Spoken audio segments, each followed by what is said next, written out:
Hello and welcome to this Ask Me Anything, where Frances has asked that she has a strange pain in her right elbow. Doesn't know where it came from, it's just in her right elbow. I don't have a lot more information than that, but I figured that she's not alone. So I thought I would show some points and some qigong for carpal tunnel, for the hands, for the elbows.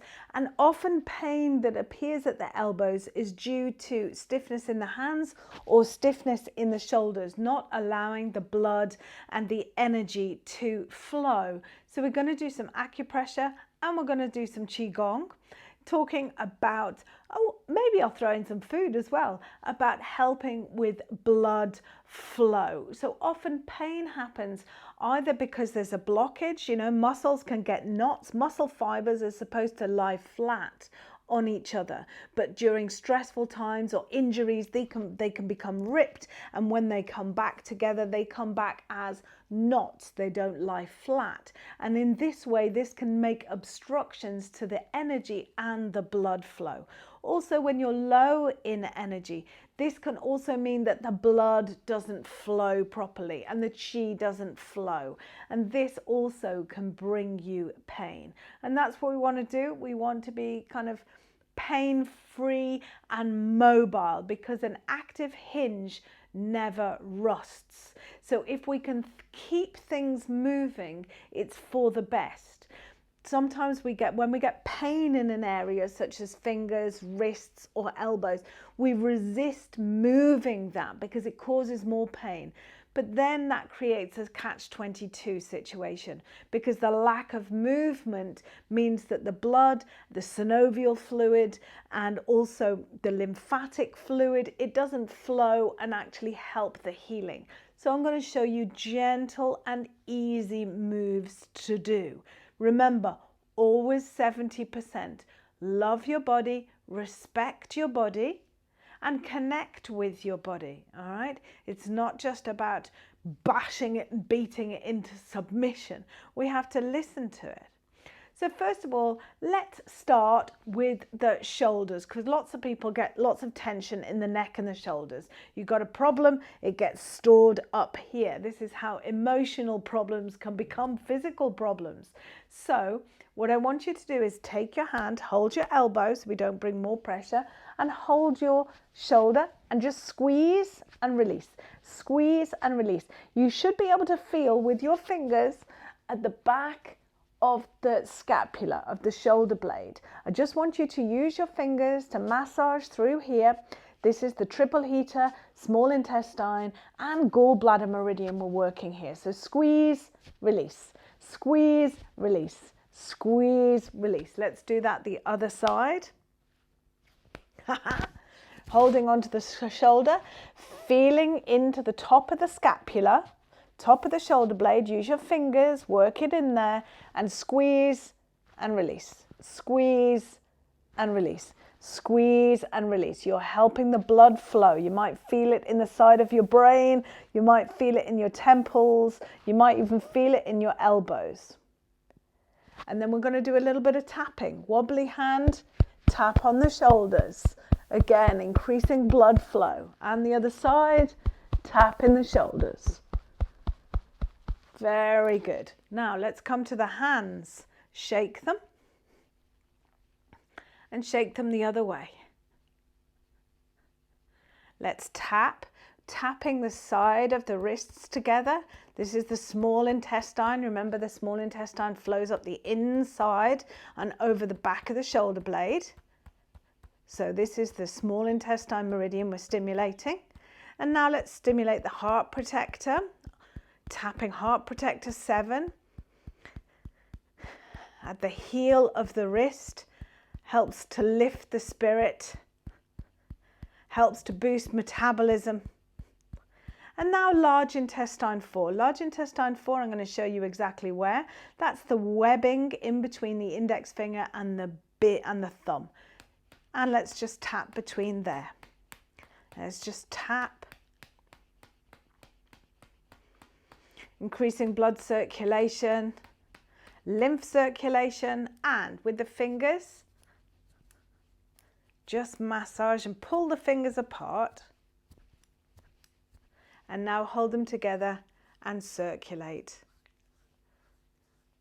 If you've got carpal tunnel, perhaps this is caused, sometimes carpal tunnel can be caused by there's too much liquid, there's too much fluid, and that's pressing on the nerves. Change direction. That's pressing on the nerves in the wrists. So we're moving the lymph, we're moving the liquid, we're moving the blood. Now shake a little bit again, and what I want you to do is we're going to find large intestine 4. Now large intestine 4 is the source point, as in the source of a well, the source of a wellspring. So I want you to imagine it's almost like a vortex, like a wellspring, and you're going to unclog this wellspring and allow the energy to flow through the whole of the large intestine meridian, which is going to be coming up, up, up, up, over, and going to the side of the nose. But right now, index finger and thumb together, find the top of the mountain, and this is where large intestine 4. So as a command point, it's really good for actually relieving toothache. It's really good for headaches. If you get anything on the front of the face, very good for moving energy through the front of the face. Very good for moving the energy right through the elbow. And then we're going to come to another source point, lung 9. Lung 9, the great abyss. The great abyss. Now, lung 9, what I want you to do is follow the inside of your thumb and come to the bottom of the knuckle of your thumb, and you'll find the crease. And in between the tendons there is lung 9. This is called the great abyss. And sometimes a great abyss, you can feel like you're falling and falling. This is a great point to just kind of catch you in that falling, to bring you back into your body, to help with breathing, opening up the whole of the lungs and the chest. So lung 9, again, a source point. Source, like a whirlpool, whirling and swirling, flowing the energy all the way through that meridian. So large intestine 9 at the corner of the wrist, really great source point. So I want you to connect how to use an acupressure point. I want you to use your thumb and really just connect with the energy that's there. Is it really empty? Do you need to draw the energy from the well to that point?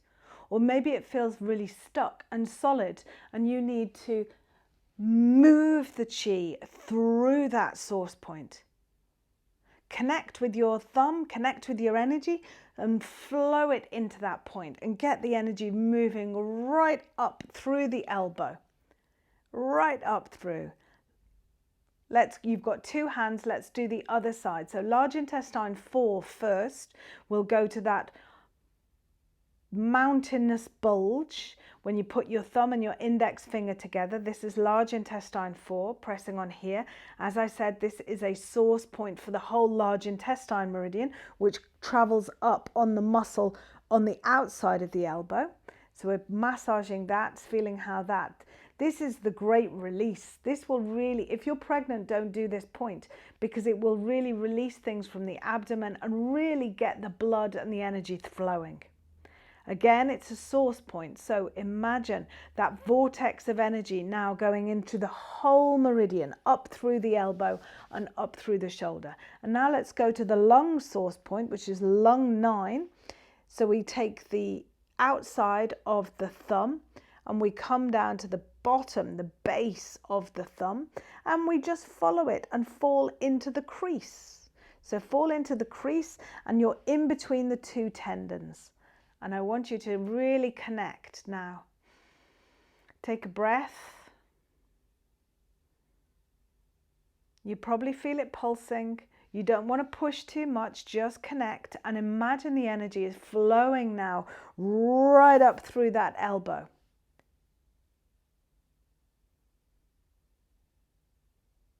Okay, you've got longer to do this. This is only a short video, so you've got longer to do this. Massage those 2 points, large intestine 4 and lung 9. Massage those 2 points and rub the crease of the wrist. Do the same on the other side. Large intestine 4 and lung 9. Massage the 2 points together and then make a circle around the wrist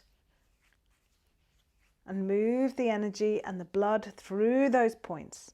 And then we come to the elbow itself, which is where Francis said that the pain was. So we're just going to do a lovely elbow movement, and this is also going to work the rotator cuff and help with any mobility issues you have with the neck and shoulders. So place your hand on your elbow, the crease of the elbow, and now rotate. It's a little bit like tapping your head and rubbing your belly. So it's coming under and around and over. So my hand is just holding the elbow the whole time, cupping the elbow, sending love to the elbow like a little baby, comforting, nourishing this yin blood. Remember, yin is the blood. It's solid. It's tangible. You can feel it. You can see it. So we're nourishing it with the blood flow. Let's change over to the other side, placing the hand on the crook of the elbow and rotate. You can go under and over. You can go the other way as well. And you can feel what's happening here. You're getting a good rotation in the elbow and also in the rotator cuff at your shoulders.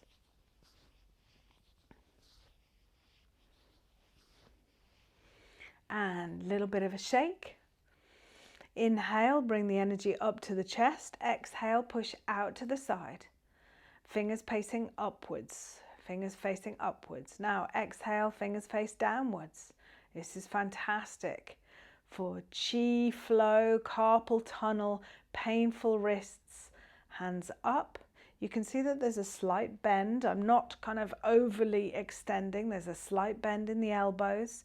My shoulders are down from my ears. And now down.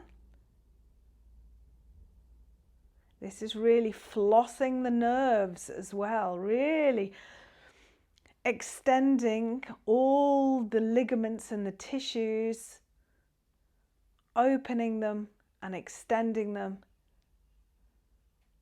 helping with any nerve or muscle or joint pain. As ever, we return our energy to the lower dantian. So inhale with me. Expand, feel the energy expanding, and then exhaling, bring it through, down through the top of the head, over the heart, down to the lower dantian. We're going to do that again. Inhale, connecting heaven and earth.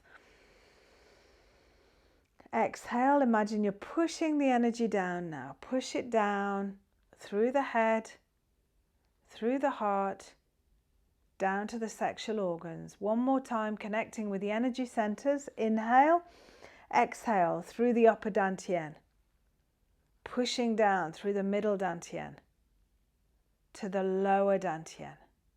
Inhale here, big belly. Exhale, relax, and just let the body rest and relax. See if you can feel the blood and the chi flowing through your fingers, your wrists, your elbows, and your shoulders. Now to talk about the food that is really good for reducing pain around the joints. Like I said, it's usually because the blood isn't flowing properly. This could be due to an injury, or it could be due to the tension in the muscle fibers not allowing the blood flow, but also it could be due to deposits that may have occurred around the joints. So if you were talking about blood flow more generally, you'd be talking about the heart, because this is responsible for the circulation of the blood around the body, because it's responsible for the arteries, the blood vessels, the veins, that whole circulatory system. But because this is around pain around a joint, I would be looking at the mother of the heart, which is the liver. And the liver is responsible for generally the smooth flow of energy, emotions, blood. It's responsible for the ligaments and the tendons. The time of year is spring for the liver, where the liver actually begins to regenerate. Did you know it's the only organ that can actually regrow in the body? So it's very much linked to the spring season. And so the food that really helps with liver blood flow is the food for spring. So think that vibrant green food.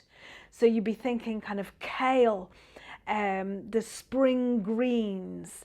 Maybe you've got some sprouting broccoli. These green foods, they're often bitter in flavour, and therefore the bitterness helps the heart. So you've got those two things going on. The liver is helping to clear the blood of any toxins, and then once the blood is nice and clean, it's not so sticky, it can flow more easily. And so it can help with any problems that you have around your elbows, shoulders, and your joints. So you want to be eating good liver boosting foods, green in colour, which means that they'll be slightly bitter in flavour. And one of those that I've just had for my dinner myself is all those kind of spring green lettuce. So if you can bring some lettuce on yourself, if you can grow your own mizuna leaves or some bok choy, if you can grow some even in a small window box, brilliant. Take those, make them into a pesto, those kind of spring garlic greens, make those into a pesto and use as a dressing on more salad. This will really help the liver to detoxify. And so what you will want to avoid is you want to avoid liver stagnating foods. Liver stagnating foods would be rich and heavy. So we're talking cream, heavy dairy like heavy cheese, camemberts, bries, those cheddars, anything that is dairy and difficult to digest, especially because the liver loves oils but hates fats. So anything that's heavy in fats, like I said, those heavy creams, the dairy, the cheese, and really kind of overloading of any kind of fried food, any processed food, too many additives, the liver is going to have to process all that, and it may get what we say in Chinese medicine congested. And therefore, if the liver is congested, the blood is not flowing well, and you're going to get pain around your joints. So eat plenty of those spring green bitter foods. You might put a little bit of sour dressing on them with lemons or limes, balsamic vinegar, because the flavour for the liver is sour. I like to think of, especially in Ireland at this time, we have lots and lots of daffodils, that kind of spring yellow green. That's what we want to be thinking about when we think about the liver and eating for the liver. We want plenty of kind of like tangy, sour, spring, yellow foods over your wonderful mixed bitter greens. That's really going to benefit your liver and help your blood flow smoothly and easily. May you be happy and may you be well. May I be happy, may I be well, and may all beings everywhere be happy, safe and well. Remember, if you have a question, then why don't you ask me anything and I'll make a video for you. The content I create comes from the questions that you give, so that there is an exchange of energy. And I love, love, love, love this exchange of energy. Have a chi-filled day.